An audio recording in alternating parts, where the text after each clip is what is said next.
Bonjour et bienvenue à tous. La séance est ouverte sur LCP.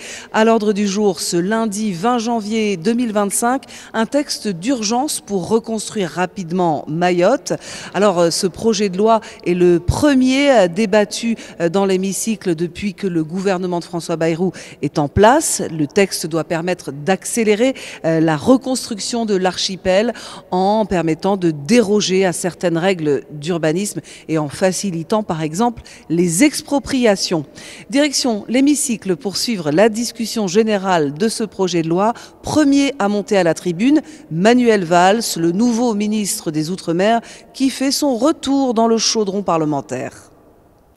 Nous devons à tous les Mahorais de trouver ensemble des solutions fortes, concrètes, pragmatiques et dénuées de toute idéologie. Depuis que j'ai pris mes fonctions de ministre des Outre-mer le 23 décembre dernier, la situation à Mayotte s'est imposée à moi, évidemment, comme une urgence immédiate, comme la priorité numéro 1 de mon action. Ça l'est également pour le Premier ministre et pour l'ensemble du gouvernement, engagé dans la réponse à la crise et dans la déclinaison progressive, difficile, il faut l'admettre, mais rapide, du plan Mayotte debout, annoncé le 30 décembre dernier, sur place par François Bayrou. Nous devons donc refonder Mayotte, de Matsomboro à Kanikeli, du lagon à la forêt, de la petite terre à la grande terre. Nous devons refonder Mayotte, des logements à l'accès aux soins, de l'agriculture à la pêche, de l'école aux infrastructures d'eau et d'assainissement. Nous devons refonder Mayotte en faisant ressortir le meilleur d'elle-même et en la débarrassant des fléaux qui la dénaturent, l'habitat illégal et l'immigration irrégulière. J'ai entendu lors des débats en commission, je l'entendrai dans un instant aussi, que ce texte ne comprend rien sur la lutte contre l'immigration ou sur les urgences vitales. C'est vrai, ne confondons pas le temps. Nous devons sauver Mayotte, reconstruire Mayotte, puis refonder Mayotte. Le premier temps, sauver Mayotte, c'est la gestion de crise. Elle ne nécessite bien heureusement pas de texte législatif. Elle mobilise tout le gouvernement et nuit et jour les services de la préfecture sous l'autorité du préfet Bieuville, à qui je veux rendre hommage devant vous.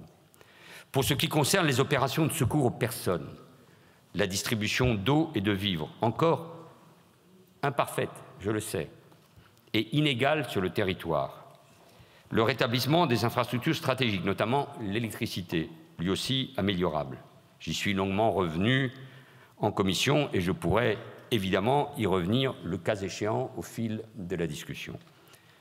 Un mot néanmoins sur le risque épidémiologique, car vous le savez, un cas de choléra a été identifié.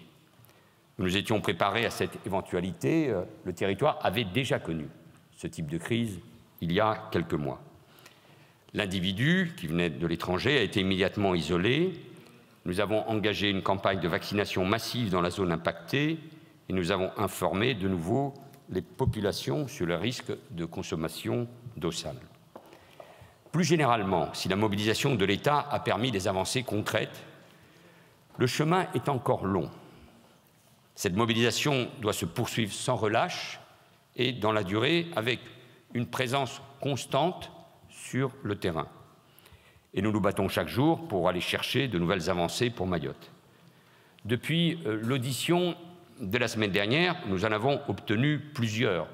Je vous donne des informations, je ne crie pas victoire, parce que je pense qu'il faut être modeste face à la situation que nous connaissons. J'ai cosigné d'abord, le 15 janvier dernier, un décret prévoyant une aide exceptionnelle aux entreprises de Mayotte pour les mois de décembre 2024 et janvier 2025. Je donne les dates, parce qu'il faudra aller évidemment plus loin après. Cette aide pourra atteindre jusqu'à 20 000 €. Les premiers versements seront disponibles dès cette semaine pour les bénéficiaires.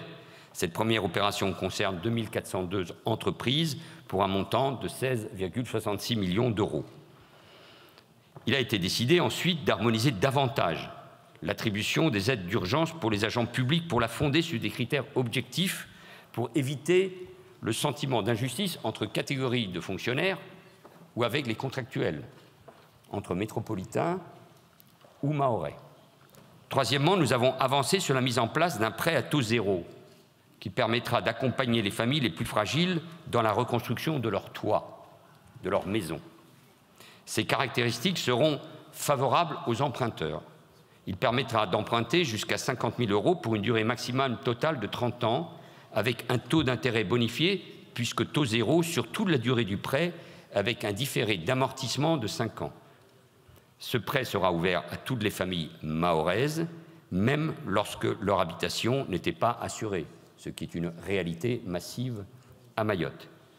Nous faisons en sorte que ce prêt soit distribué le plus rapidement possible, les banques ayant besoin de temps pour ensuite le distribuer effectivement. C'est une aide capitale. Sa mise en œuvre est complexe. Elle devrait être simplifiée au maximum sur place pour que chacun la comprenne. Quatrièmement, une circulaire est en cours de finalisation pour préciser, je sais que les élus mahorais, vos 2 collègues députés m'ont tous ces derniers jours alerté sur ce sujet. Une circulaire est en cours de finalisation donc pour préciser les principes d'intervention et modalités de mise en œuvre du Fonds de secours pour les Outre-mer, qui permettra d'apporter un soutien financier aux particuliers non assurés pour prendre en charge la réparation ou le remplacement des biens mobiliers perdus, jusqu'à 700 € et des biens immobiliers jusqu'à 1 800 €. Il permettra également de soutenir les petites entreprises à caractère artisanal ou familial pour remplacer ou réparer les outils de production, ainsi que les exploitants agricoles pour compenser les pertes de récoltes et d'outils de production. Là aussi, sur ce sujet comme sur d'autres, Madame la Présidente, vous étiez vous-même sur place il y a peu. Entre les discours, les annonces, je vais être très attentif, évidemment, à la mise en œuvre, puisqu'il s'agit d'accompagner des familles, des personnes ou des toutes petites entreprises.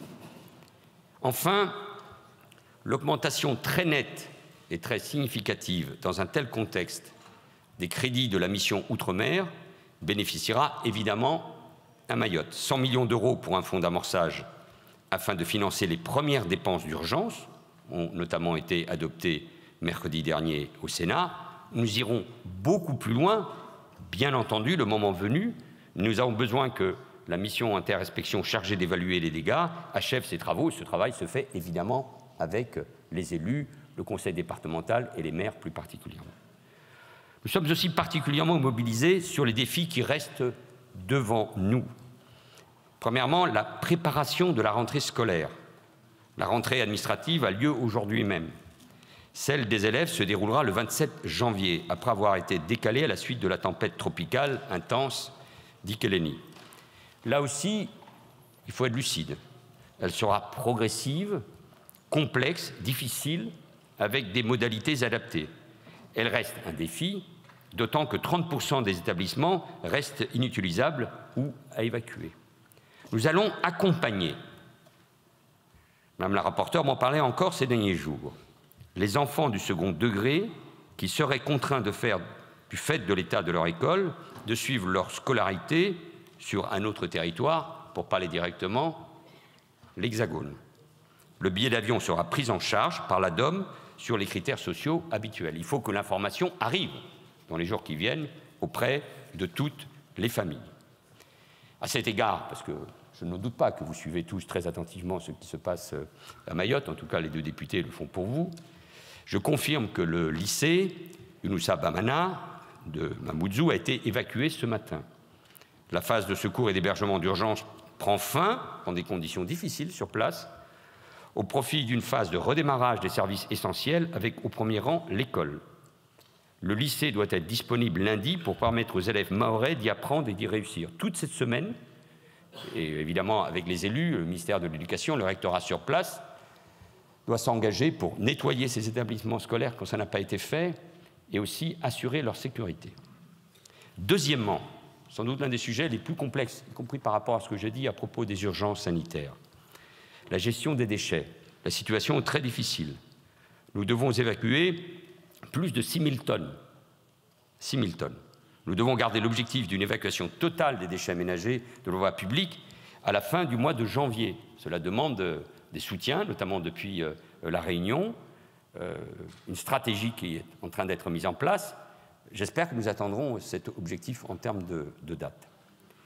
Troisièmement, nous sommes mobilisés pour permettre au plus vite d'avancer sur le reboisement de l'île la forêt a été détruite, ça va être incontestablement l'un des grands défis.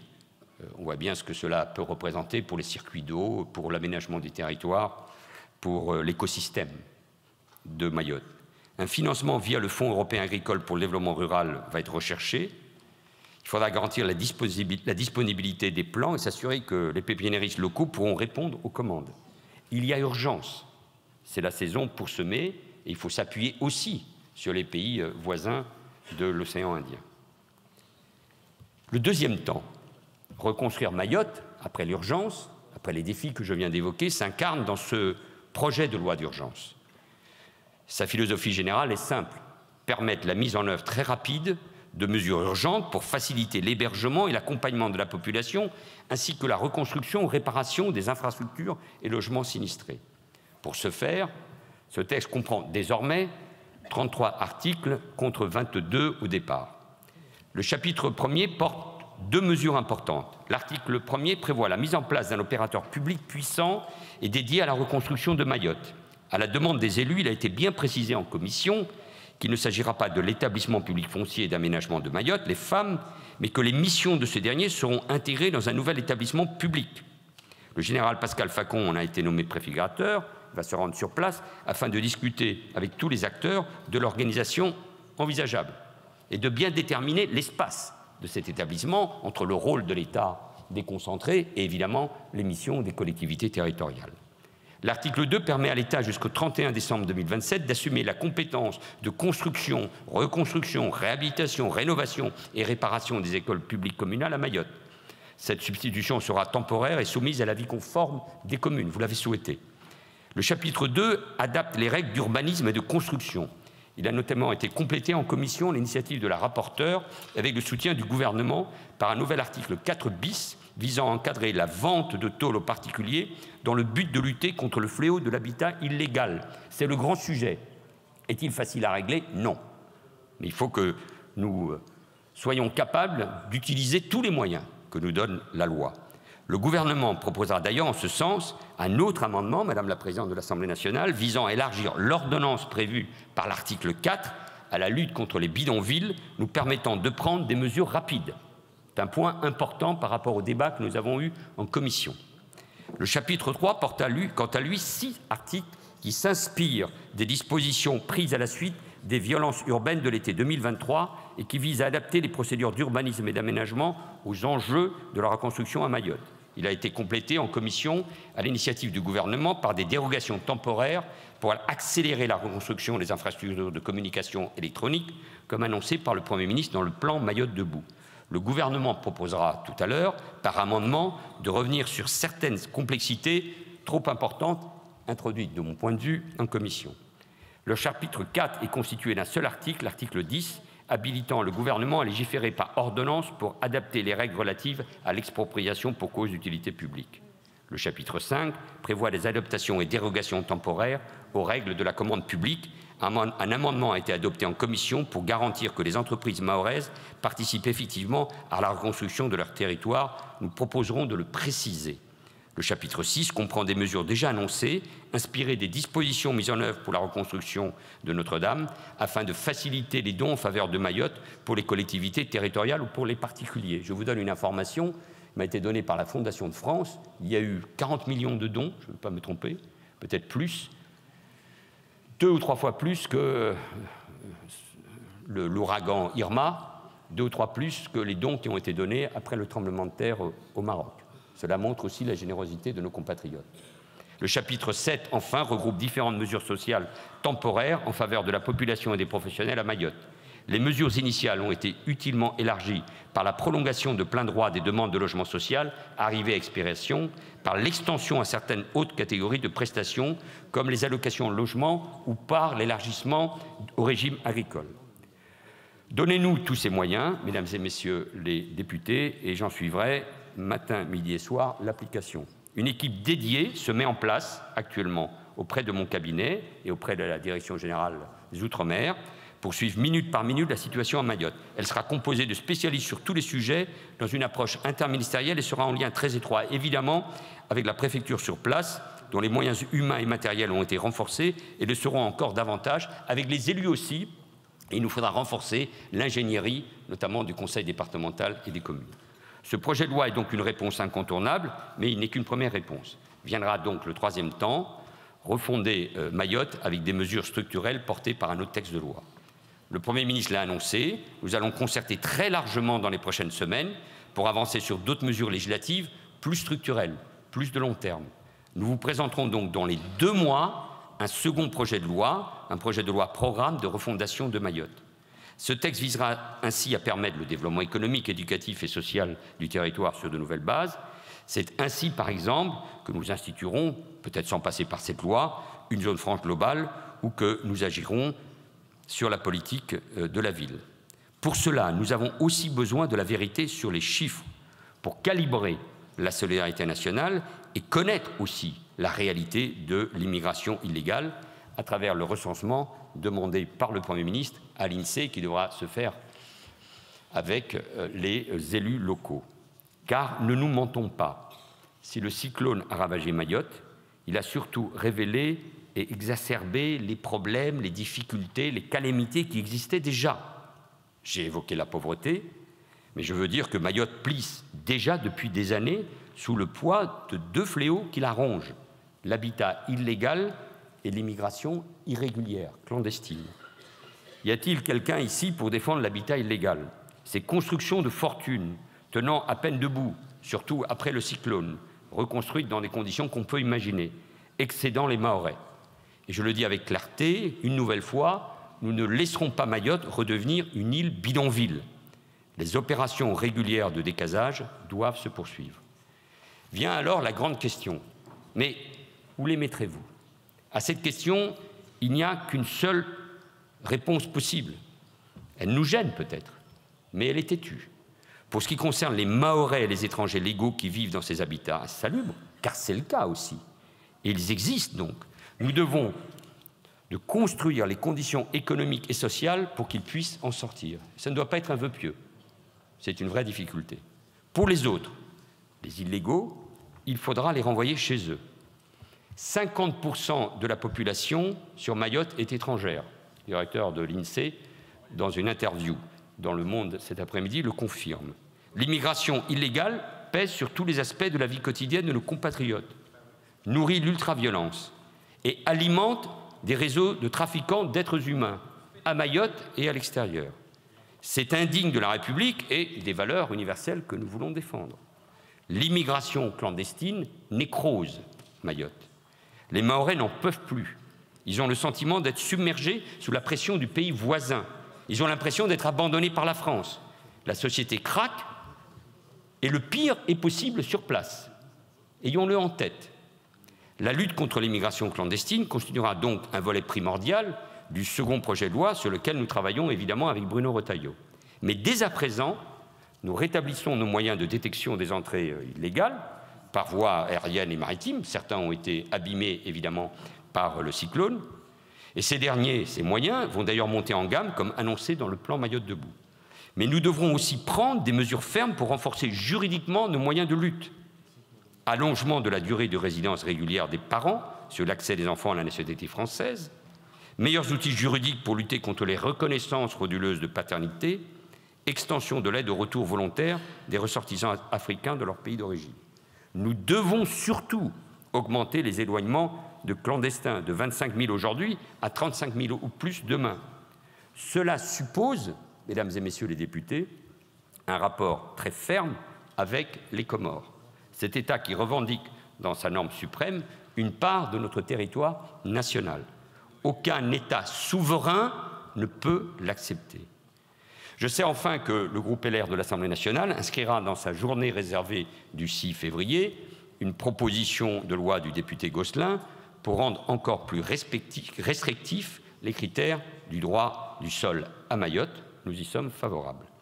Madame la Présidente, Madame la rapporteure, Mesdames et Messieurs les députés, il y a évidemment le jeu, le débat politique, il y a les actualités qui vont et qui viennent, mais il y a une impérieuse exigence que nous demandent les Mahorais. Ne pas laisser tomber Mayotte. Ne nous laissez pas tomber. Ne nous oubliez pas.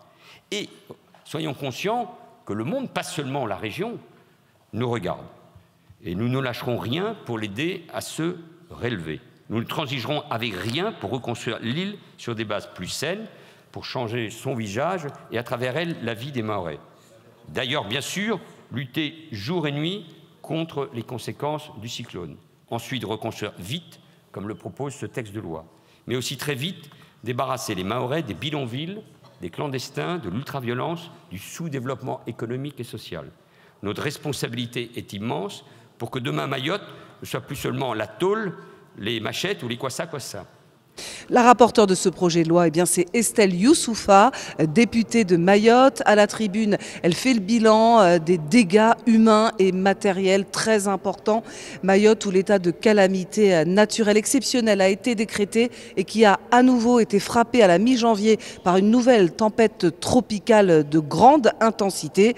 Au cours des débats en commission parlementaire, l'élu du 101e département français avait par ailleurs déploré un projet de loi élaboré sans consultation des acteurs locaux et qui reste largement muet sur des sujets essentiels tels que l'immigration. Retour en séance. Mayotte a subi la plus grave catastrophe naturelle de l'histoire de France depuis plusieurs siècles, selon le Premier ministre. Le cyclone Chido a ravagé notre île le 14 décembre. Le 13 janvier, c'est Dikeledi qui a continué le travail de dévastation et la saison cyclonique, je vous le rappelle, n'est pas finie. Depuis hier, c'est le choléra qui frappe avec un premier cas déclaré. Nous avons à Mayotte l'impression d'un calvaire sans fin, d'un martyre qui vient s'ajouter aux années de crise successives. Mayotte, française depuis 1841, mais sans eau courante avant le cyclone, et maintenant sans électricité pour une bonne partie de l'île. Il y a des efforts et des renforts, oui, mais pas à hauteur des besoins. Je le dis ici et je le répète depuis le lendemain du cyclone, toute la population est vulnérable à Mayotte. Tout le monde a subi des dégâts importants sur son habitation ou carrément perdu son toit, soit son outil de travail ou encore son emploi. Tout le monde subit des coupures d'eau. Tout le monde subit les violences des pillages et des caillassages qui ont repris, la hausse des prix et les ruptures de stock dans les magasins.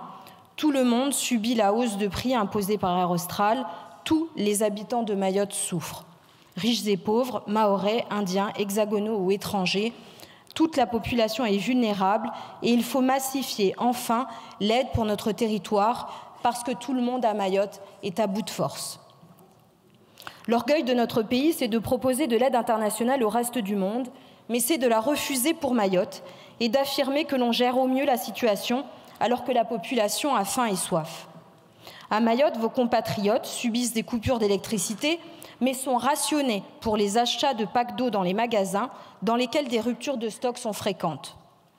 L'aide alimentaire s'est résumée à une boîte de sardines et une bouteille d'eau par personne pour une semaine. Un effort logistique énorme pour un résultat dérisoire. Et le déni de la réalité avec des communiqués gouvernementaux affirmant que l'électricité est remise à 80% alors qu'il ne s'agit pas des foyers, mais des bâtiments publics prioritaires. Il y a des efforts et des renforts, oui, mais pas à hauteur des besoins, et la majorité des foyers n'a toujours pas d'électricité à Mayotte. Le cyclone Chido nous a frappé voilà 37 jours. La plupart des familles mahoraises n'a toujours pas vu la couleur de la moindre bâche pour protéger sa tête. 90% des foyers mahorais n'ont pas d'assurance et nous n'avons pas encore les détails concrets, aucune modalité pratique sur la promesse faite par le Premier ministre de nous aider à reconstruire nos maisons. J'entends ici les déclarations du ministre des Outre-mer, que je remercie, mais je lui répète ici l'urgence d'enfin atteindre les foyers. Parce que cette loi d'urgence ne dit absolument rien sur la première des nécessités, nous donner un toit. Comme l'a expliqué un conseiller départemental à la présidente de l'Assemblée nationale lors de sa visite, et je l'en remercie encore une fois, Mayotte, vous me pardonnerez l'expression, est à poil. Nous sommes tout nus. Pas un arbre pour cacher la forêt, impossible de se cacher derrière son petit doigt pour justifier l'injustifiable, pour justifier l'anarchie administrative, le grand n'importe quoi des exceptions, ordonnances et décrets qui laissent depuis des décennies Mayotte en dehors de la République avec des inégalités structurelles et des injustices inacceptables. Le cyclone remet tragiquement les compteurs à zéro et nous offre cette opportunité historique de reconstruire correctement Mayotte, d'aligner enfin nos droits sur ceux du reste du pays et de mettre fin au désordre migratoire qui déstabilise notre département. Nous estimons que le cyclone Chido nous impose de reconstruire Mayotte mieux, durablement, solidement, pour sortir du précipice, résister au changement climatique, offrir un avenir à nos enfants et construire la prospérité de demain. Nous avons la force de tenir, le courage de reconstruire. Nous vous demandons le courage d'enfin agir. Les crises sont un révélateur des caractères, mais aussi des fragilités du système. La grandeur et la mesquinerie des uns et des autres sont visibles de tous, les insuffisances impossibles à masquer.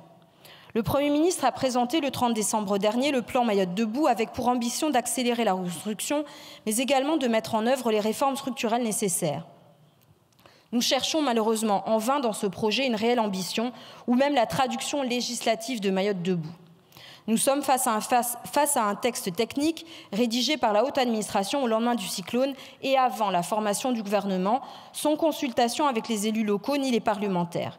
Ce qui nous est présenté apporte certes des réponses utiles pour accélérer la reconstruction, mais il reste largement muet sur les sujets essentiels tels que l'immigration. Alors que le Premier ministre Bayrou, comme ses prédécesseurs, constate vraiment, condamne fermement, déplore avec encore plus de fermeté l'ampleur des flux migratoires et le scandale des bidonvilles, l'État a regardé les bras ballants, les mêmes bidonvilles repoussés comme des champignons et les bateaux chargés de migrants continuaient à débarquer à Mayotte. Les autorités sur place ont laissé les pillages se dérouler pour voler dans nos maisons et les établissements publics les matériaux de reconstruction des bidonvilles. Une telle passivité qui frise la complicité, et certains en viennent à se demander si le problème migratoire et les bidonvilles ne sont pas les excellentes mauvaises raisons de l'État pour ne rien faire à Mayotte. Parce que déployer la Marine nationale pour protéger la frontière de Mayotte est visiblement mission impossible. Parce que faire appliquer la loi qui interdit les constructions illégales et insalubres à Mayotte est visiblement mission impossible. Parce qu'imposer des sanctions financières contre les dirigeants comoriens impliqués dans le trafic humain et détruire les usines Aquassa semble toujours mission impossible. La décision du gouvernement de passer par des amendements de son propre texte pour lutter contre la reconstruction des bidonvilles l'a exposé à l'irrecevabilité. Là encore, la méthode gouvernementale d'un échec annoncé sur cette question interroge sur la sincérité de sa démarche. Chido est passé à Mayotte, mais il semble que ce soit le Quai d'Orsay qui souffre de dégâts majeurs, puisqu'elle est totalement à faune face aux déclarations du président Azali, revendiquant encore une fois Mayotte la semaine dernière. Notre diplomatie reste à genoux devant les Comores qui déstabilisent notre île depuis quasiment 50 ans, avec la complicité de nos diplomates et de certains hauts fonctionnaires qui estiment que le vote souverain répété des Mahorais de Mayotte ne vaut rien. Notre diplomatie à genoux devant les Comores, nain diplomatique, paradis de la corruption, dictature violente qui assume son ingérence dans nos affaires internes et qui vient d'exprimer par la voix du président Azali une cinglante fin de non-recevoir pour ses ressortissants en situation irrégulière à Mayotte. Réaction de Paris, silence absolu, la grande puissance mondiale émasculée par les Comores. Pour rappel, plus de la moitié de la population est étrangère à Mayotte et la destruction des radars, mais aussi celle de la maigre flotte de surveillance maritime dédiée à la lutte contre l'immigration clandestine, laisse maintenant les migrants arriver quotidiennement sans entrave sur notre île depuis le cyclone. Nous estimons que notre île n'est pas en capacité d'assurer les besoins vitaux et les droits fondamentaux des ressortissants français, que Mayotte ne peut pas accueillir davantage. Mayotte n'a qu'un seul hôpital qui est partiellement détruit. 80% des écoles sont détruites. Le gouvernement prévoit de scolariser les enfants à tiers-temps dans des tentes en pleine saison des pluies. La production d'eau potable est insuffisante et les services publics ne fonctionnent pas normalement. Nous vous le disons, Mayotte ne peut pas accueillir davantage. Et nous, élus locaux et parlementaires mahorais, avons demandé en vain la destruction des bidonvilles, mais aussi la suspension des délivrances de titres de séjour et demandes d'asile dans notre département. Le Conseil départemental a émis un avis réservé face à ce projet de loi qui lui a été remis avant l'ajout des amendements du gouvernement et de votre rapporteur. L'Association des maires de Mayotte et le Conseil économique social de Mayotte ont aussi fait part de leur déception. Je note également qu'il s'agit d'un projet de loi sans financement. La question essentielle des moyens consacrés à la reconstruction de Mayotte est renvoyée à plus tard. Je veux aussi parler du sujet extrêmement sensible des expropriations. À Mayotte, vous le savez peut-être, l'État a très peu de foncier, trop peu à son goût. Et son souhait d'obtenir, grâce à la loi d'urgence, des pouvoirs dérogatoires pour les expropriations alarme à juste titre la population. On ne peut pas utiliser le cyclone Chido et le prétexte de la reconstruction pour prendre les terres des Mahorais, en s'asseyant sur le droit à la propriété protégé par la Constitution. Le désordre foncier à Mayotte était antérieur au cyclone et jamais l'État n'a fourni les moyens financiers et humains nécessaires pour régler le sujet. Il ne propose toujours pas d'en donner et choisit au contraire d'exproprier en accéléré avec un champ d'action qui semble bien trop large et imprécis pour un tel pouvoir. Le cyclone nous a déjà tout pris, la terre héritée de nos aïeux ne peut être arrachée aux Mahorais. Je m'oppose donc fermement à ces pouvoirs exorbitants avec un amendement de suppression de l'article 10 qui a été accepté en commission dans la réunion tenue au titre de l'article 88 du règlement. Je demande ici solennellement à l'État de revoir son approche pour une reconstruction qui se fasse avec les Mahorais et pour les Mahorais. En conclusion, je vous rappelle notre devise, Rahashiri, qui signifie « Nous sommes vigilants ». Mayotte vous regarde et compte sur vous. Je vous remercie. Sur tous les bancs de l'Assemblée nationale, on reconnaît la nécessité de voter un texte d'urgence pour ce bout de France dévasté par le cyclone. Le projet de loi a d'ailleurs été largement adopté en commission parlementaire une semaine plus tôt. Mais malgré ce consensus, ces mesures d'urgence sont jugées insuffisantes par de nombreux députés. La droite regrette que la question très sensible de l'immigration clandestine ne figure pas dans le texte. La gauche, elle, dénonce l'absence de vraies mesures sociales. Enfin, pour la députée Ankia Bamana du Rassemblement national, le texte, dit-elle, passe à côté de son sujet en ne permettant pas de lutter contre le défi de l'immigration clandestine.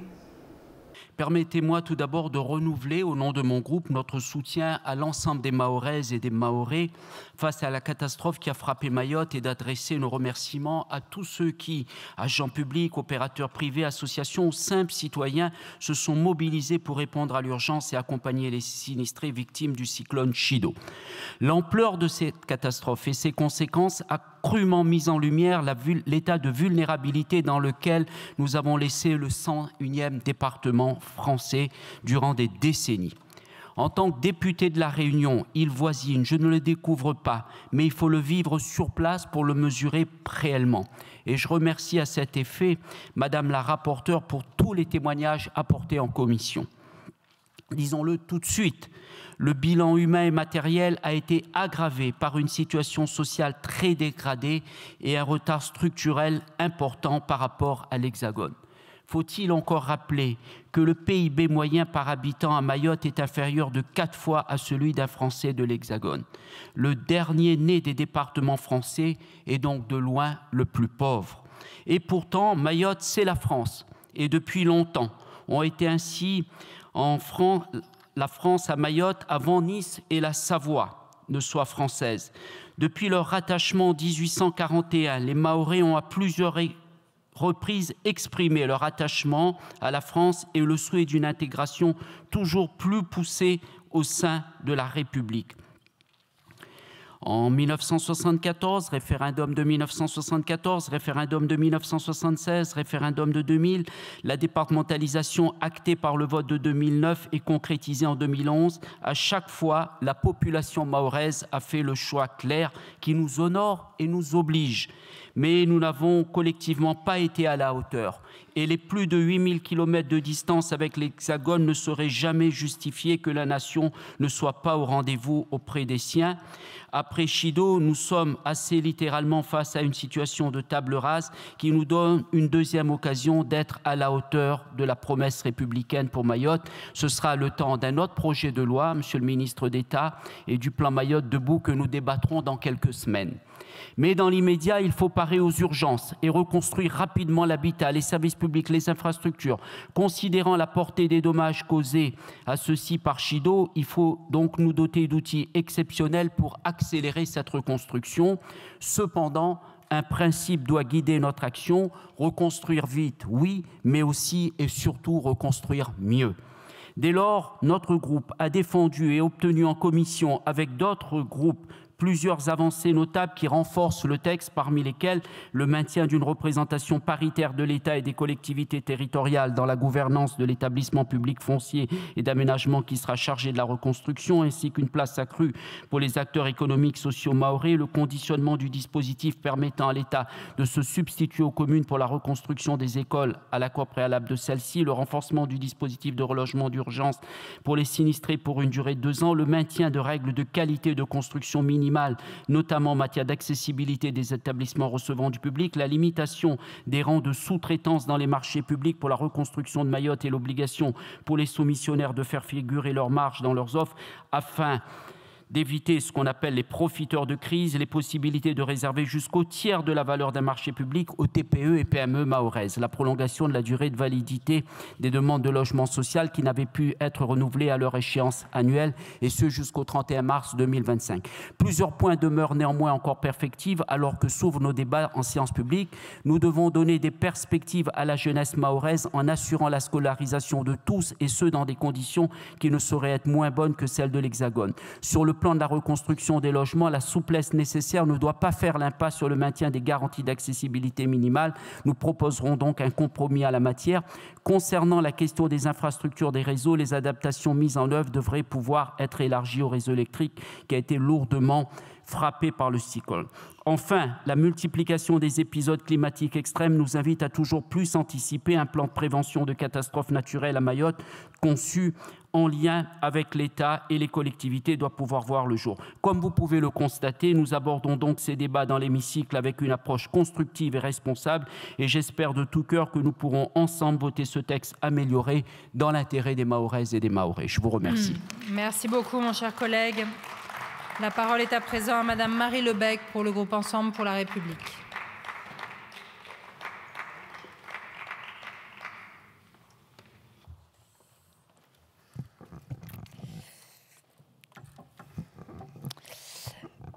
Madame la Présidente, Monsieur le Ministre, Madame la Présidente de la Commission des Affaires économiques, Madame la Rapporteure, mes chers collègues. Mayotte traverse une crise sans précédent après le passage du cyclone Chido. Ce désastre a laissé des habitants meurtris, des infrastructures détruites et d'immenses défis à relever. Face à ce drame, nous voulons témoigner de notre soutien le plus sincère et de notre solidarité indéfectible envers les Mahorais. Les Mahorais n'ont jamais baissé les bras face à l'adversité, et aujourd'hui encore, leur courage nous inspire et nous oblige. Ils nous rappellent la nécessité pour notre nation de répondre avec unité et responsabilité. Le projet de loi d'urgence pour Mayotte que nous examinons aujourd'hui est une réponse essentielle. Adopté à l'unanimité en commission des affaires économiques, il pose les bases d'une reconstruction rapide et nécessaire en facilitant les procédures d'urbanisme, en soutenant les sinistrés via des dons et des aides sociales prolongées, en allégeant les charges des employeurs. Ce texte illustre ce que la République sait faire de mieux, agir avec réactivité et efficacité. Nous saluons cette avancée, fruit d'un travail collectif transpartisan, et rendons hommage aux acteurs locaux et au gouvernement pour leur engagement. Réagir face à l'urgence est une obligation morale, mais anticiper les défis de demain est une responsabilité politique. Ce projet doit être le point de départ d'une transformation durable. Les infrastructures doivent respecter les normes de sécurité et de durabilité pour résister aux aléas climatiques futurs. Surtout, cette reconstruction doit bénéficier directement aux Mahorais. Ils doivent être impliqués dans les décisions et profiter des retombées économiques et sociales. Le plan d'action à élaborer doit mobiliser les entreprises locales et refléter la volonté des Mahorais de jouer un rôle central dans la renaissance de leur territoire. Chido a révélé des fractures préexistantes à Mayotte, avec moins de 10% des logements assurés. Une majorité de sinistrés est aujourd'hui livrée à elle-même pour reconstruire. L'absence de plans cadastraux et les particularités administratives compliquent également la reconstruction. Ces défis exigent des solutions innovantes adaptées à la réalité du département. Si le texte que nous discutons aujourd'hui répond à l'urgence, il n'est pas exempt de faiblesses. L'urgence ne doit pas être une excuse pour proposer des mesures mal adaptées ou ralentir une reconstruction qui se veut efficace et inclusive. Nous devons veiller à ce que les dispositions soient cohérentes, justes et véritablement utiles à la renaissance de Mayotte. Nous estimons que plusieurs points du texte méritent des ajustements. Bien que la limitation de la sous-traitance prévue à l'article 13 vise à renforcer l'efficacité des travaux, elle risque d'avoir des conséquences inverses en marginalisant les petites et moyennes entreprises locales. Ces TPE-PME, qui constituent le cœur du tissu économique mahorais, pourraient être exclus de la reconstruction de leur propre territoire. Une telle restriction risquerait de concentrer les marchés entre les mains de grandes entreprises extérieures, privant ainsi les habitants de Mayotte des retombées économiques et sociales dont ils devraient être les premiers bénéficiaires. De même, le maintien des enquêtes publiques à l'article 8 risque d'introduire des délais inutiles dans ce contexte d'urgence. Nous soutenons donc l'amendement visant à rétablir la participation du public par voie électronique afin de garantir une consultation rapide et efficace. Ce projet de loi n'est qu'une première étape. Les défis structurels de Mayotte, tels que la pression démographique, l'immigration illégale, le manque criant de logements décents et les risques climatiques grandissants nécessitent une réponse globale et pérenne. Le plan Mayotte debout dévoilé par le Premier ministre complète cette démarche en proposant des mesures ambitieuses. Blocage des prix des matériaux de construction, interdiction de reconstruire des bidonvilles, déploiement de la 5G et de la fibre optique d'ici 2026, aide financière d'urgence pour les entreprises et création d'une zone franche globale exemptant les entreprises de taxes pendant 5 ans. Ces actions visent à approfondir les investissements, renforcer les droits des Mahorais et garantir une égalité républicaine pleine et entière. C'est la fondation sur laquelle construire l'avenir. Mayotte, bien que située à 8000 km de Paris, fait partie intégrante de notre République. En tant que 101e département de la France, son avenir doit être au cœur de nos préoccupations nationales. Mayotte, à l'image de tous nos territoires d'outre-mer, incarne la diversité et la richesse de notre République et contribue au rayonnement de la France à travers le monde. Apporter notre soutien à Mayotte, c'est réaffirmer avec force notre engagement envers une égalité républicaine réelle. Mesdames et messieurs, ne laissons pas la distance affaiblir notre solidarité. Ensemble, faisons de Mayotte un exemple vivant de ce que nous pouvons accomplir même face aux épreuves les plus dures. Le cyclone Chido ne définira pas l'histoire de Mayotte, mais bien notre capacité à bâtir un avenir prospère et solide pour ses habitants. Je vous remercie.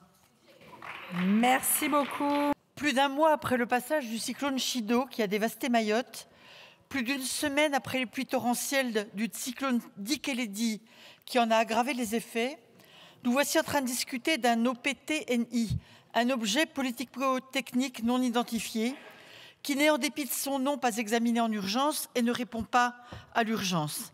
Un texte qui ne répond pas à la détresse et au découragement d'une population à bout de force, comme l'a très justement dit la rapporteure, qui s'est sentie abandonnée, livrée à elle-même, comme cela fut dit dignement mais fermement à la ministre de l'Éducation le 30 décembre dernier.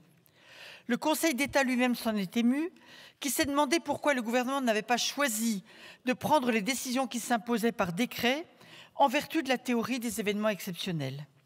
Nous avons en commission insisté, et un amendement a été adopté à cet effet, sur la nécessité de disposer vite d'un bilan exhaustif de la catastrophe, alors que des milliers de personnes manquent à l'appel, comme le disent les maires, des personnes qui ne sont ni réfugiées en forêt, il n'y a plus de forêt, ni dans le sud, en partie épargnées, où on n'a signalé ni afflux de population, ni augmentation des consommations de riz. Nous ne vous lâcherons pas, Monsieur le Ministre, avant de savoir combien de personnes sont décédées, disparues, amputées, blessées. Il en va de la crédibilité de l'État. On chercherait en vain dans le projet qui nous est soumis de quoi remédier à la misère du système éducatif, à la saturation du système de soins, aux difficultés des communes, à l'incapacité du syndicat des eaux de reconstruire les réseaux d'eau et d'assainissement, dont un grand nombre de logements étaient et restent jusqu'ici dépourvus, tout en réalisant les investissements lourds attendus depuis des années. Pour l'essentiel, ce texte traite des conditions de la reconstruction de Mayotte et des dispositions exorbitantes du droit de l'urbanisme qu'on espère provisoires, qui doivent permettre de reconstruire vite. Les débats en commission auront au moins eu le mérite de pointer que le provisoire pourrait durer, qu'il est hors de question de reconstruire à l'identique, précipitamment, pour effacer tant bien que mal les traces du cyclone, qu'il est nécessaire, en revanche, de tirer les leçons de la catastrophe, de réduire les vulnérabilités, d'adapter les infrastructures aux risques naturels, dont l'intensité et la fréquence sont largement accrues par le dérèglement climatique. La commission d'enquête parlementaire de mai 2024 sur la gestion des risques naturels majeurs dans les territoires d'outre-mer a insisté sur la grande vulnérabilité de Mayotte et de ses habitants face aux premières manifestations d'ampleur du changement climatique et plus généralement face à des risques longtemps sous-estimés. Elle a dénoncé l'impréparation de l'État et des collectivités, le manque d'anticipation et d'adaptation qui ont permis le drame. 10 des 17 communes de Mayotte ne sont toujours pas couvertes par des PPRN, des plans de prévention des risques naturels. Le plan Orsec n'est pas à jour, il faut y remédier vite. Il faudra donc articuler de façon responsable et efficace les travaux d'urgence permettant de mettre rapidement à l'abri la population en cette saison des pluies et la reconstruction proprement dite en prenant en compte l'organisation sociale et le mode de vie des habitants sans mégoter sur la qualité de construction appelée à durer et à résister. C'est là un défi considérable et d'une complexité inouïe que de reconstruire Mayotte en s'assurant en même temps de rattraper un retard structurel que la départementalisation n'a pas permis de combler. D'autant que les acteurs économiques sont peu nombreux, la multiplicité des chantiers d'ampleur, générant une concurrence exacerbée dans l'accès aux matériaux, la disponibilité des engins de chantier, les difficultés de déplacement et de logement des ouvriers doivent être anticipées. L'État, les collectivités auront à faire des arbitrages en faveur des écoles et des centres de soins notamment. Il faudra également traiter un autre sujet qui a beaucoup occupé la Commission alors même que le projet de loi ne le traite qu'en creux. Que deviendront les habitants des bidonvilles? Certains bangas sont d'ores et déjà reconstruits. L'établissement public foncier pose frontalement la question en rappelant que selon les études réalisées dans certains quartiers, un tiers seulement de leurs habitants seraient expulsables. L'encadrement de la vente de tôles, qui sont des armes meurtrières par grand vent, ne saurait tenir lieu de stratégie. Pour résumer, le texte examiné aujourd'hui semble en assez grand décalage avec la réalité et les enjeux du terrain. Il faut le voter vite pour passer à un indispensable travail de fond. Le projet de loi pour l'avenir de Mayotte, repoussé de session en session depuis plusieurs années, doit enfin être inscrit à notre ordre du jour. Ce projet en décalage, tout le monde le sait. Le ministre, puis la rapporteure, en ont pris conscience puisque leur intervention liminaire débordait largement du cadre du texte. Dommage, certains de nos amendements ont été jugés irrecevables. Ils traitaient de questions que vous avez abordées, Monsieur le ministre. Merci beaucoup, ma chère collègue. La parole est à présent à Madame Maud Petit pour le groupe démocrate.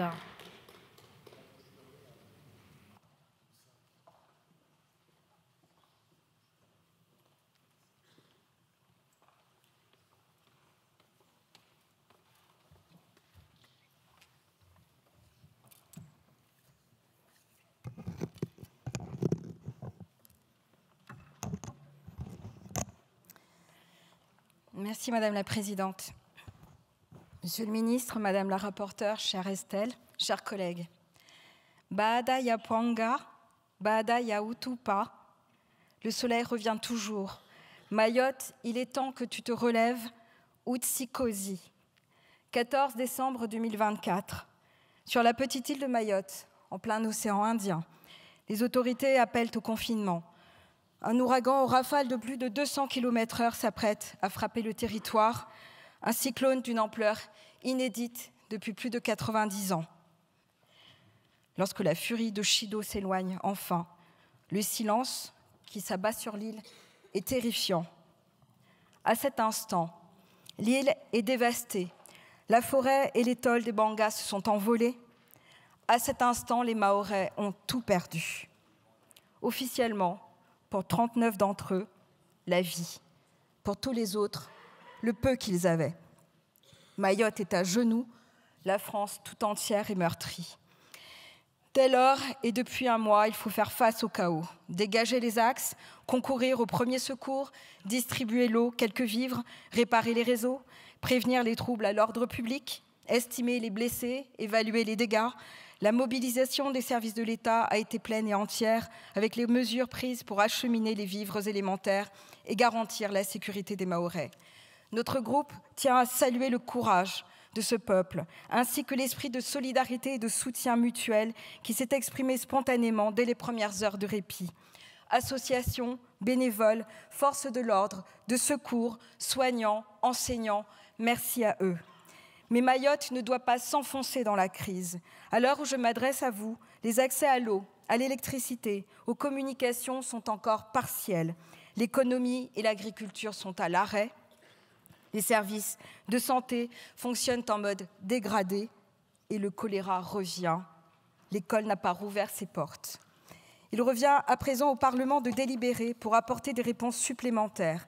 Le projet de loi d'urgence pour Mayotte que nous nous apprêtons à examiner y concourt et doit permettre de coordonner la reconstruction sociale, scolaire, économique, agricole et durable, le relogement d'urgence des familles sinistrées, l'adaptation des règles de construction et des procédures d'urbanisme. Il faut reconstruire vite l'hôpital, les écoles, les logements.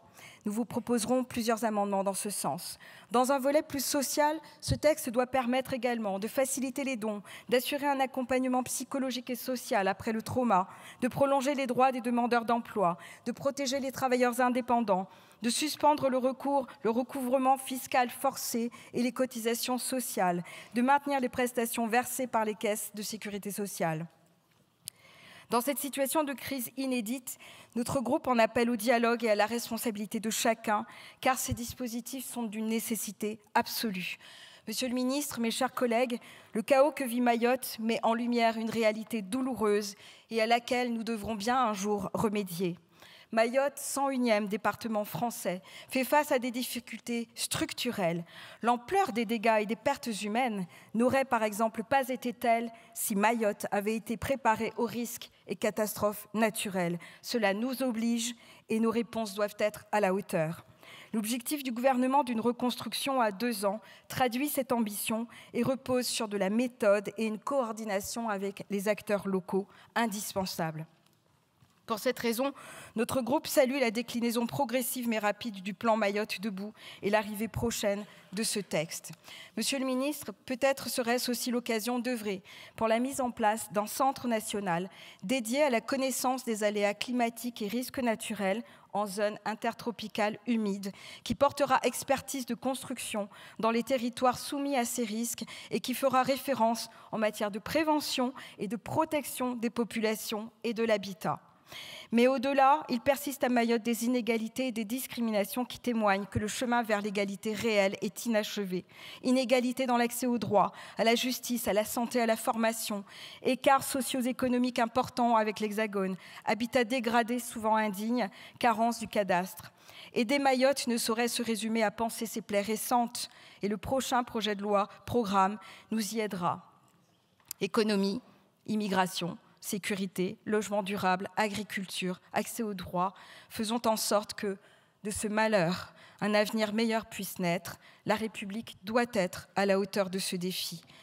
Mayotte, je veux croire qu'un jour, tu seras le phénix qui renaîtra de tes cendres. Je vous remercie. Permettez-moi tout d'abord, au nom du groupe Horizon Indépendant, d'exprimer nos pensées les plus sincères aux victimes du cyclone Chido et à leurs familles. Nous adressons également tout notre soutien aux Mahorais et Mahoraises qui continuent de faire face chaque jour aux conséquences de la catastrophe qui a frappé l'archipel de Mayotte il y a un peu plus d'1 mois. Nous saluons avec gratitude l'engagement total des services de l'État et la mobilisation de tous, qui ont permis de porter secours aux populations et de rétablir en partie les conditions de vie de nos concitoyens. Je tiens à remercier Madame la rapporteure, qui apporte avec force et conviction la parole des Mahorais et des Mahoraises en commission, nous éclairant sur les réalités et les enjeux profonds de l'archipel.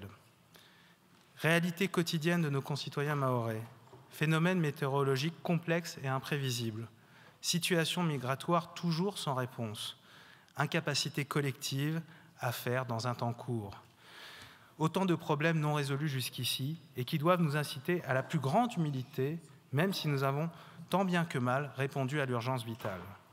Il nous faut désormais répondre à l'urgence sociale, sanitaire et sécuritaire. Il en va de notre responsabilité collective de se donner les moyens de faire, mais surtout de bien faire, pour reconstruire Mayotte dans la dignité et l'espoir. Car le rétablissement de la situation très insatisfaisante qui prévalait à Mayotte avant le passage du cyclone Chido ne peut et ne doit être notre objectif. Le projet de loi d'urgence que nous examinons aujourd'hui est à ce titre une première étape essentielle. Il permettra de soutenir concrètement la population mahoraise dans l'amélioration de ses conditions de vie, notamment en facilitant et en accélérant les procédures administratives et d'urbanisme pour l'hébergement temporaire, mais aussi et surtout pour la reconstruction de logements pérennes.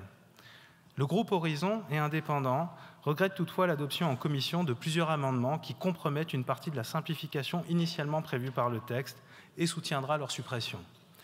L'urgence de la reconstruction à Mayotte exige des mesures exceptionnelles à la hauteur des défis, dans le respect des exigences de sécurité.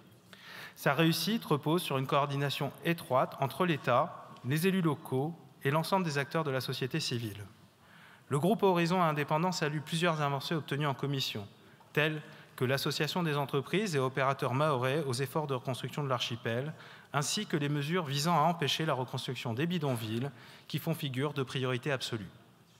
Au-delà de ce texte, nous incitons sur la nécessité d'adopter, dans les mois à venir, des mesures structurelles pour répondre durablement aux attentes des Mahorais et Mahoraises en matière de convergence sociale, d'accès aux soins, de sécurité, d'immigration, d'adaptation au changement climatique, de développement économique et d'attractivité, comme cela a été annoncé par le ministre des Outre-mer, Manuel Valls. Finalement, autant de sujets qui concernent également le reste du territoire national. En conclusion, Mayotte, c'est la France. Et je souhaite que nous sachions appliquer cette même capacité d'action collective à l'ensemble du territoire national, chaque fois que les circonstances l'exigent, mais plus encore, sans loi exceptionnelle ou dispositif dérogatoire, afin que nous retrouvions une force d'action pour faire, en réponse à nos efforts collectifs, afin de reconstruire un avenir désirable pour tous les Français en France. Le groupe Horizon Indépendant votera bien évidemment ce projet de loi pour l'intérêt général. Je vous remercie. Merci beaucoup, mon cher collègue. La parole est à présent à monsieur Max Mathiazin pour le groupe Liberté Indépendant Outre-mer et Territoires.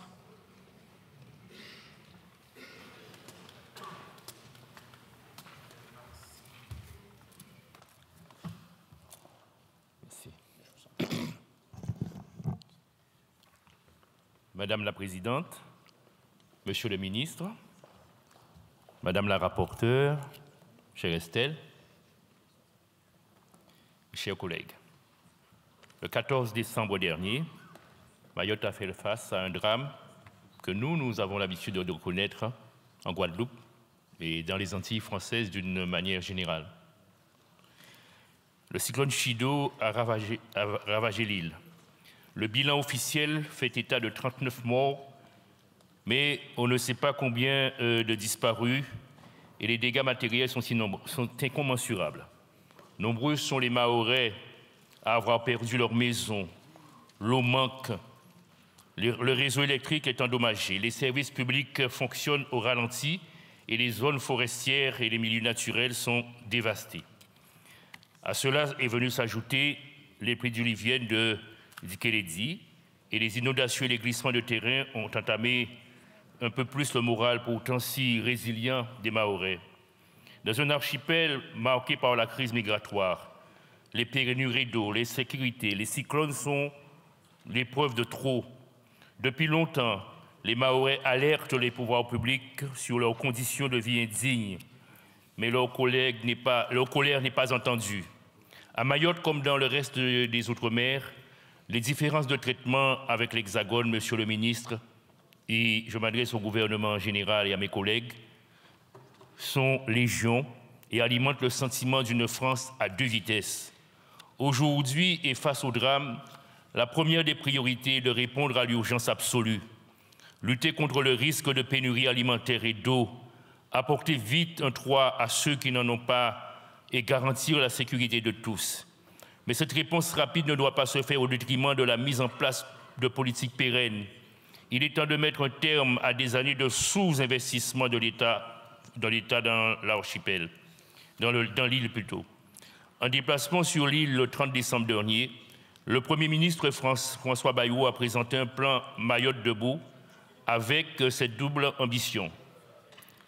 Justement, que nous ne retrouvons pas dans le projet de loi, nous sommes face à un texte qui porte des dispositions techniques pour accélérer la reconstruction, mais ne touche jamais aux raisons qui ont rendu Mayotte si fragile, et face au vent notamment.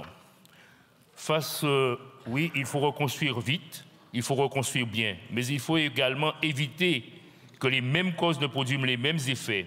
Sans action déterminante, la démographie galopante et les revenus insuffisants se traduiront par de nouveaux bidonvilles, et l'on sait que ces habitations sont fragiles et insalubres.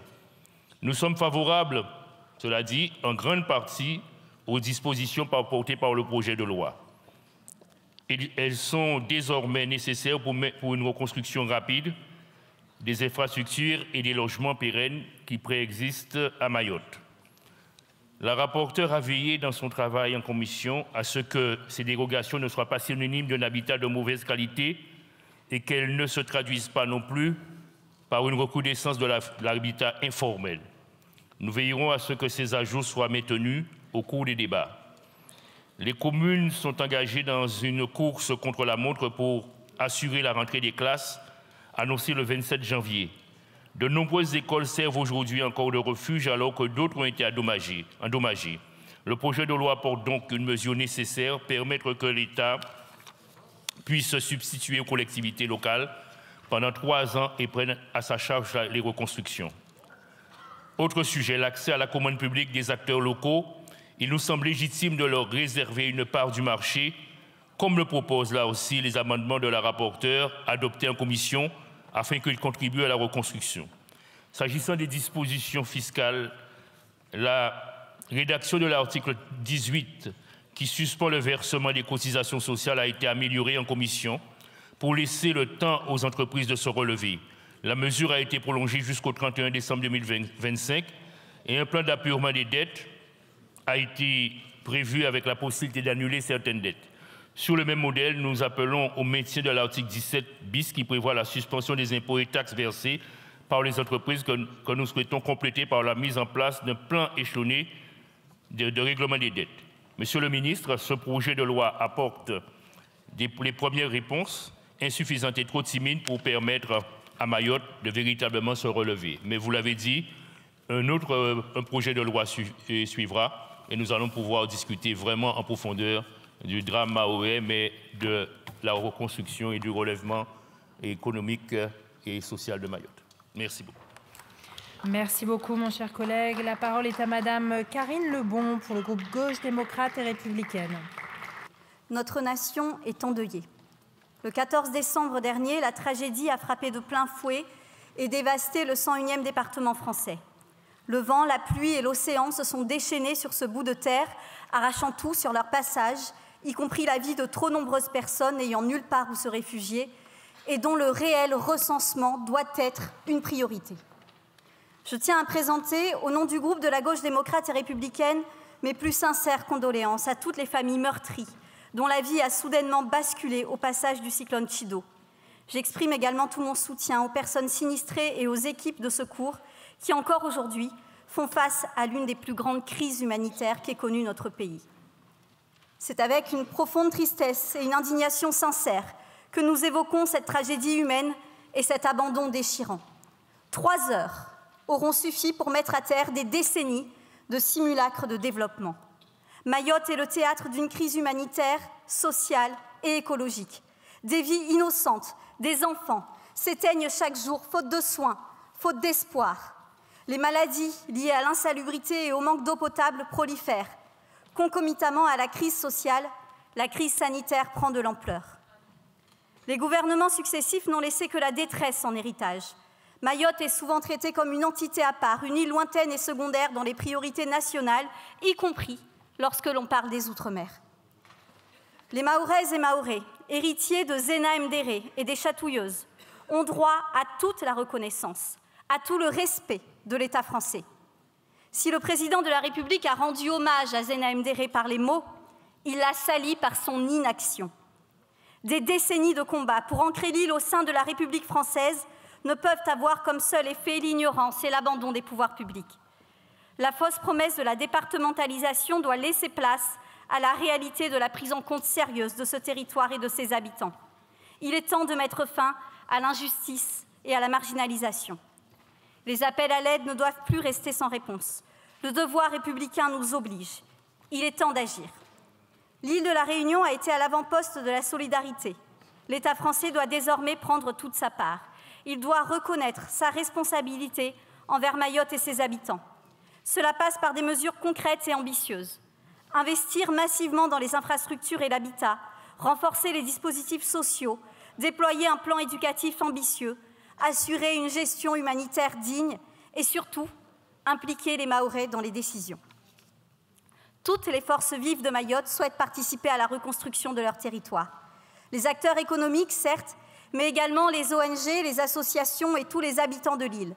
L'État a le devoir de coopérer et de se coordonner avec les collectivités territoriales, plus à même de connaître les besoins et les mesures à mettre en œuvre pour leur territoire. Comme tous les territoires ultramarins, Mayotte connaît des spécificités qui justifient une part d'adaptabilité des normes et de la réglementation. Les taux de pauvreté et de chômage, le nombre d'enfants non scolarisés, la faiblesse du système de santé, tout exige une grande vitesse d'exécution. Mais ce besoin d'adaptation ne doit pas laisser la porte ouverte à un éternel régime dérogatoire. Les Français de Mayotte doivent avoir les mêmes droits que l'ensemble des citoyens français. Sans nous opposer aux dispositions d'accélération proposées dans ce projet de loi d'urgence, nous nous devons d'alerter le gouvernement sur les risques d'une mauvaise application de cette simplification. Le travail de reconstruction ne peut être bâclé. Reconstruire à l'identique et mettre une fois de plus en danger la population ne peut être une option. Le nouvel aménagement doit assurer une garantie de qualité et doit s'éloigner de toute velléité de reconstruction au rabais.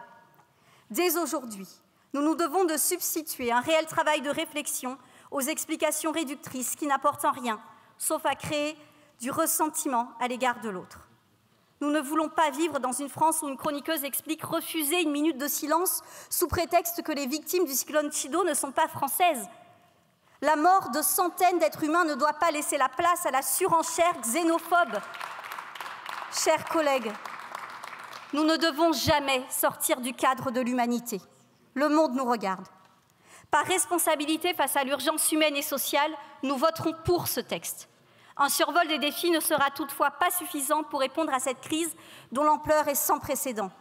La future loi-programme annoncée par le ministre des Outre-mer devra veiller à répondre aux problèmes structurels auxquels fait face ce département et assurer l'égalité et un avenir à la jeunesse mahoraise. De Petite Terre à Ngouja, aidons ce joyau à retrouver tout son éclat. Je vous remercie. Merci beaucoup, ma chère collègue. La parole est à présent à Monsieur Alexandre Allégret, pilote pour le groupe UDR. Ah, je me posais la question, pilot? Excusez-moi, monsieur le député. J'ai hésité et j'ai pris la mauvaise option.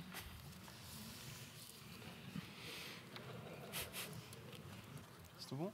C'est bon, allez-y, mon cher collègue. Madame la Présidente, Monsieur le Ministre, Madame le rapporteur, mes chers collègues, le groupe UDR soutiendra ce projet de loi nécessaire pour reconstruire et répondre à l'urgence de nos concitoyens en matière d'alimentation en eau et en électricité, en logement et en moyens de communication. Nous serons très attentifs à la réalisation concrète des mesures que nous votons aujourd'hui et que vous aurez, Monsieur le Ministre, la lourde charge de mettre en œuvre. Nous vous accordons donc notre confiance dans cette démarche impérieuse. Une confiance qui n'exclut ni la vigilance ni le contrôle, puisqu'il est essentiel qu'un suivi resserré des actions entreprises, des décaissements réalisés et des progrès constatés soient instaurés sans délai. Les graves difficultés que traverse Mayotte sont le prolongement d'insuffisances pourtant structurelles et bien connues. Il est inadmissible que ce département français, avant comme après le cyclone, demeure un territoire qui présente toutes les caractéristiques du tiers-monde. Vous nous l'avez dit, Monsieur le Ministre, il ne nous faudra pas seulement reconstruire Mayotte, il s'agira de la refonder. Mais comment refonder Mayotte sans les Mahorais?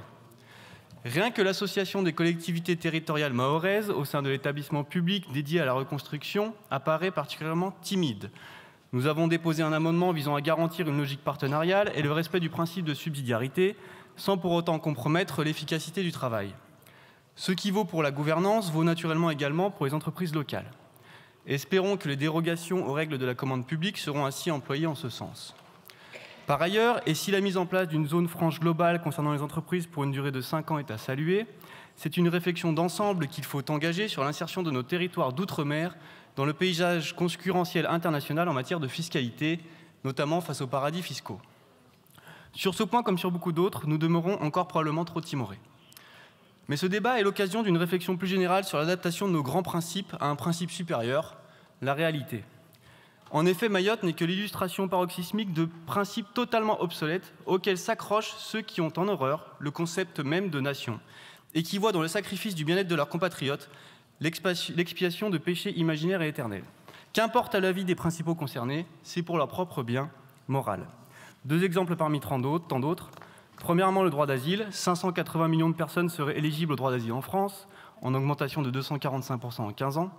Deuxièmement, les tensions économiques. Si le PIB moyen, majoritairement du fait de la dépense publique, est de 12 000 € par habitant à Mayotte, il reste 10 fois supérieur à celui des Comores. Sans action, l'attraction est irréversible et la submersion migratoire irrésistible. Alors que les flux humains sont hautement mondialisés et que les différences culturelles fortes demeurent, voire s'exacerbent.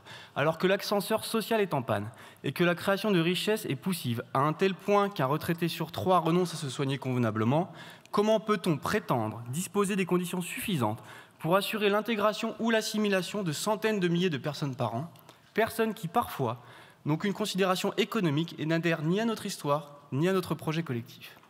Le droit du sol et avec lui le rapprochement familial ne peut se concevoir en 2025, comme il se concevait en 1851. Penser l'inverse serait un déni hautement réactionnaire. Ne jetons pas la pierre à ceux qui en bénéficient, nous ne pouvons nous en prendre qu'à nous-mêmes. Mayotte en fait les frais plus que tout autre territoire, et ce depuis des décennies. À la pauvreté indigne s'ajoute ainsi l'insécurité insoutenable et l'absence de toute perspective individuelle ou collective pour sortir du marasme. Nous le savons tous, vous le savez tous, et vous n'avez rien fait. Mayotte a choisi d'être française, à la différence des Comores par exemple.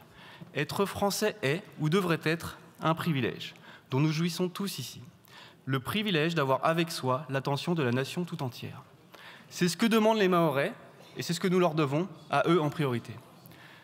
Cessons donc de sacrifier les conditions de vie et les perspectives, souvent déjà dégradées, de nos compatriotes, pour nous acheter une bonne conscience à pas cher, confortablement lovée dans l'entre-soi bien parisien des jardins de la capitale. Pendant ce temps, la pauvreté touche 77% de la population mahoraise, plus d'un tiers des habitants est en situation irrégulière, et ce, contre l'avis unanime des principaux concernés, nos compatriotes. 3 champs d'action donc. 1. Revenir sur le droit du sol et du rapprochement familial qui sont dépassés dans leur version actuelle. 2. Déterritorialiser les visas. 3. Lutter contre le phénomène local comorien avec fermeté, par une contrainte sur les transferts d'argent et sur l'aide au développement. Écoutons les Mahorais, rebâtissons Mayotte, refondons la France. Je vous remercie.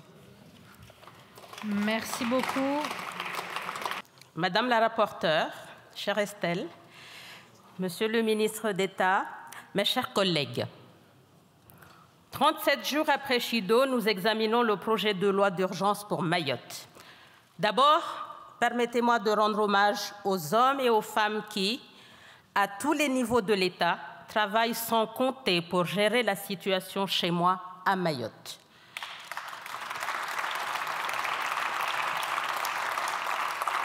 Qu'ils en soient tous remerciés ici et maintenant. J'ai conscience des efforts et du travail qui ont été nécessaires pour arriver à discuter ce texte en moins d'1 mois. Nous avons beaucoup travaillé en commission pour tenter d'améliorer ce texte qui en avait bien besoin. Mais ce dont je veux vous parler aujourd'hui, c'est de Mayotte. Chido a montré que l'abandon de Mayotte par la République ne date pas d'aujourd'hui. À Mayotte, il existe une réalité dont vous, citoyens de France et de Navarre, ne vous rendez pas toujours compte. Chez nous, à Mayotte, l'eau ne coule pas au robinet tous les jours. Les enfants ne vont pas à l'école toute la journée par manque de classe. Ils n'ont pas non plus de repas par manque de cantine scolaire. Chez nous, à Mayotte, la violence est telle que les fenêtres des voitures des gendarmes sont grillagées. Les bus scolaires et ceux des soignants sont escortés par les forces de l'ordre. Nous avons le plus gros bidonville de France, la plus grande maternité d'Europe, tout ça sur 374 km² de surface. Chez nous, à Mayotte, le RSA est à 50% du montant distribué aux autres allocataires de France. Et bien d'autres prestations sociales n'existent toujours pas. Pourtant, les Mahorais payent l'impôt plein pot comme tous les Français. Ces inégalités de traitement sont injustes et insupportables. Chez nous, à Mayotte, le cadastre n'est pas à jour et nous n'avons toujours pas un recensement fiable de la population qui permettrait d'aligner les dotations correspondantes aux collectivités. Chez nous, à Mayotte, le cadastre n'est pas à jour. Aujourd'hui, je vous l'ai dit, Monsieur le ministre d'État, les Mahorais ont faim, toujours faim. Les Mahorais ont toujours soif. Les Mahorais n'ont plus de toit, il ne reste plus rien. Rien sauf Dikiledi qui vient de provoquer des inondations sur un sol déjà artificialisé par Chido, déversant des tonnes de déchets dans notre lagon, le plus beau du monde. Mais nous avons ce texte. Un texte qui va permettre de légèrement desserrer le carcan administratif et partant de reconstruire plus vite. Il manque pourtant cruellement d'ambition. La première est le manque de concertation des élus locaux pour sa conception, ce qui les a obligés à s'autosaisir pour pouvoir dire ce qu'ils pensent des besoins du département. Il reste un sujet majeur, l'éléphant dans la pièce, qui est bien présent et que personne ne veut ni voir ni évoquer, que nous avons dû faire entrer dans la discussion à défaut de le faire entrer dans le texte. C'est celui de la submersion migratoire. Il est temps, Monsieur le ministre d'État, de sortir de l'illusion que les bidonvilles seraient des abris et d'ouvrir les yeux sur ce qu'ils sont en réalité, des pièges mortels. Oui, Chido a tué. Et face à l'insécurité qui gangrène le département, face aux risques sanitaires, le premier cas de choléra est apparu ce week-end. Les pouvoirs publics sont astreints à une obligation de résultat. Selon Albert Einstein, la folie, c'est de refaire toujours la même chose et s'attendre à ce que les résultats soient différents. Aujourd'hui, le peuple mahorais attend une volonté réelle du gouvernement et du Parlement de sortir notre département du chaos. Il faut donc accorder les paroles aux actes. Je vous remercie. Merci beaucoup, ma chère collègue. La parole est à présent à Monsieur Philippe Gosselin pour le groupe Droite républicaine. Merci Madame la Présidente, Monsieur le Ministre, Madame la Présidente de la Commission, Madame la Rapporteure, chers collègues. C'est Mayotte qui aujourd'hui nous réunit, c'est Mayotte qui souffre et c'est Mayotte qui va nous fédérer. Mayotte, suite au passage du cyclone Chido, est dans la souffrance, dans l'attente aussi de ce que nous ferons pour elle. Le bilan humain, qui n'est que provisoire, est tragique. Au moins 39 morts, plus de 5000 blessés. Nombreux sont ceux de nos compatriotes qui sont encore aujourd'hui sans abri, hébergés dans 70 centres d'urgence. Les dégâts matériels sont tout aussi alarmants, vous le savez, et la liste exhaustive n'est pas encore dressée. Je pense en particulier à l'hôpital de Mamoudzou, le seul hôpital encore, et j'y reviendrai, de l'archipel, fortement endommagé et près de 95% des exploitations agricoles qui sont touchées et aujourd'hui en très grande difficulté. Alors évidemment, dans ce cadre-là, le projet de loi Mayotte s'inscrit dans le cadre d'un plan Mayotte debout, un plan d'urgence. Et il est nécessaire, bien évidemment. Il est attendu parce qu'il s'agit de coordonner la reconstruction, d'accélérer la mise en place d'hébergements temporaires. Il prévoit aussi un soutien renforcé essentiel aux entreprises et aux personnes qui sont en recherche d'emploi afin d'accompagner nos compatriotes mahorais dans cette période très incertaine.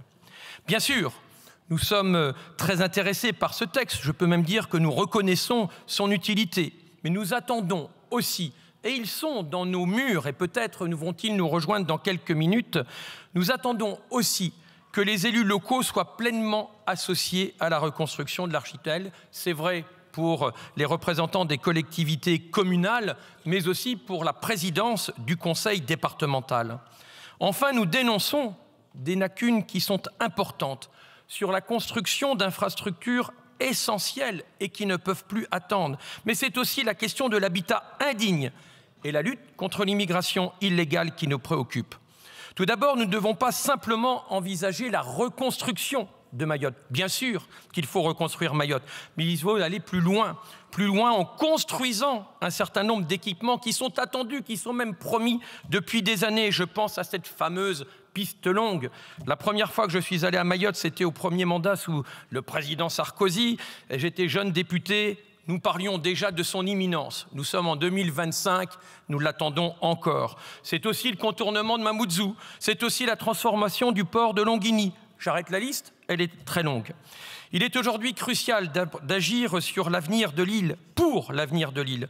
Le projet de loi prévoit déjà la construction de nouvelles écoles. C'est un pas positif qui va dans la bonne direction, mais c'est insuffisant. Il faut étendre cette approche à d'autres infrastructures essentielles. Et puis, dans cette France du XXIe siècle, Mayotte, je le rappelle, est un département français, fier de l'être, qui, un jour sur 3, connaît des robinets qui ne fournissent rien. pas d'eau, pas une goutte, où un tiers des habitations n'ont pas accès à l'eau courante. Oui, ça existe encore en France. Le problème de Mayotte, d'ailleurs, ne date pas de Chido et ne sera pas résolu du jour au lendemain en quelques petits coups de pouce. Même après la construction d'une seconde, j'espère d'une autre usine de désalinisation, Mayotte continuera de façon certaine et importante à souffrir d'un déficit hydrique réellement majeur. Une des autres préoccupations majeures concerne bien sûr la lutte contre les bidonvilles. Pas un mot dans le texte de loi, ce qui est vraiment fâcheux, et nous avons à plusieurs reprises alerté sur ce point, comme les élus d'ailleurs de Mayotte et comme plusieurs observateurs et rapporteurs et d'autres, chère Madame Estelle Youssoufa. Plusieurs amendements ont été écartés, déclarés irrecevables. Ce sont ceux du gouvernement, les nôtres aussi, parce qu'il s'agissait d'allonger les délais de flagrance. Mais hors sujet, quel dommage. Cette situation met en évidence une lacune importante dans le projet de loi initial et nous le dénonçons. Oui, la lutte contre les bidonvilles aurait dû être incluse directement dans le texte du projet de loi. Mais nous ajouterons aussi que 40% de la population de Mayotte vit dans des bidonvilles, pour près de 50% du reste avec une immigration irrégulière. Alors disons-le clairement, nous ne pouvons pas résoudre les difficultés de Mayotte sans avoir une politique migratoire ferme. Ce sera aussi l'objet de la proposition de loi que nous déposerons et que nous avons déjà déposée, mais que nous défendrons dans la niche des DR le 6 février prochain. Bien sûr, malgré les imperfections du texte, nous le voterons. Nous le devons à nos compatriotes. Mais nous attendons, Monsieur le Ministre, réellement et très rapidement, un second étage à la fusée. Il s'agit de donner à Mayotte toutes ses chances, de lui rappeler qu'elle est pleinement dans la République et que nos concitoyens sont pleinement français. Je vous remercie. Merci beaucoup, mon cher collègue. C'est le cœur lourd que nous abordons ce texte de loi d'urgence pour la reconstruction de Mayotte. La plus grande catastrophe naturelle qu'a connue notre pays appelle une réponse à la hauteur de la dévastation qu'ont subie nos compatriotes. Je veux à cet instant redire, en mon nom et au nom de mon groupe, nos pensées les plus fraternelles dans cette épreuve. J'ai pu le faire la semaine dernière lors d'un déplacement à Mayotte avec ma collègue Mathilde Lignet qui y a vécu. Solidarité totale avec les habitantes et habitants de Mayotte et gratitude immense envers celles et ceux qui ont fait tout ce qu'ils pouvaient pour redonner vie à l'archipel. Dans la population, au sein des services de l'État et de la sécurité civile, à l'hôpital, au sein des collectivités, aux côtés des pompiers et des services techniques des différents opérateurs, l'épreuve est inédite. Les Mahoraises et Mahorais sont résilients.